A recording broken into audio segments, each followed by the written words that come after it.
வரலாறு ஆண் குறிகளால் வெல்லப்படுகிறது. வரலாறு ஆண் குறிகளின் வழியே கடந்து செல்கிறது. தொங்கும் 2 சிறுமிகளின் பாதங்களில் பூச விரும்புகிறேன். வேற எப்படியும் இந்த வரலாற்றை மாற்றவே முடியாது இல்லையா?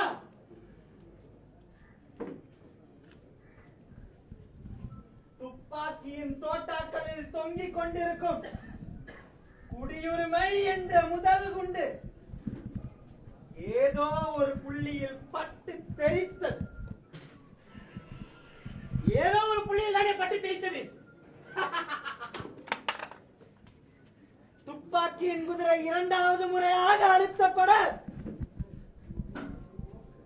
ஏதோ ஒரு மாநிலத்தில் பட்டு அந்த மாநிலம் 2ஆக பிரிந்தது. ஏதோ ஒரு மாநிலம் தானே அது. என் மாநிலம் ஒன்றுமாகவில்லையே. துப்பாக்கியின் குதிரை சுத்தியலை கொண்டு 3வது முறையாக அழுத்தப்பட 3 புள்ளிக்கும் ஒரே தலைமை என்றானது. 3 புள்ளியும் ஒரே தலைமை ஆவது நல்லதுதானே. துப்பாக்கியின் குதிரை 4வது மற்றும் 5வது முறையாக அழுத்தப்பட்ட குண்டுக்கு எதிரான கல்விச்சாலையில் கிளர்ச்சி கிளம்பியது.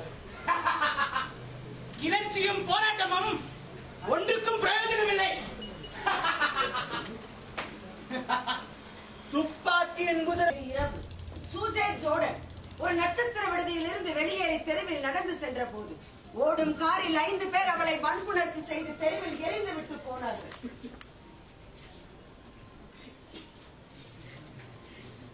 அன்று சூசைட் ஜோர்டனுக்கு நிறைய நடந்தது. அவள் நிறைய இழந்திருந்தார். முக்கியமாக 37 வருடங்களாக அவளுடன் ஒட்டியிருந்த அவளது பெயர் அன்றோடு இழக்கப்பட்டது. அதற்கு பதிலாக வேறொரு வினோதமான பெயர் கிடைத்தது. 2014 செப்டம்பர் சூசைட் ஜோர்டன் வேறொரு உணவு விடுதியின் கதவுகளை தட்டினாள்.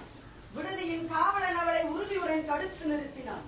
நீ பார்த்தரு பாலியல் பலாத்கார பலியால் உன்னை இங்கே அனுமதிக்க முடியாது.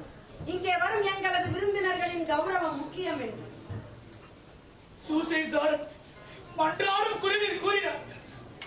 என் பெயர் சூசைட் ஜோர்டன். பார்த்தரு பாலியல் பலாத்கார பலியால் என்று என்னை திரும்ப திரும்ப அழைக்காது.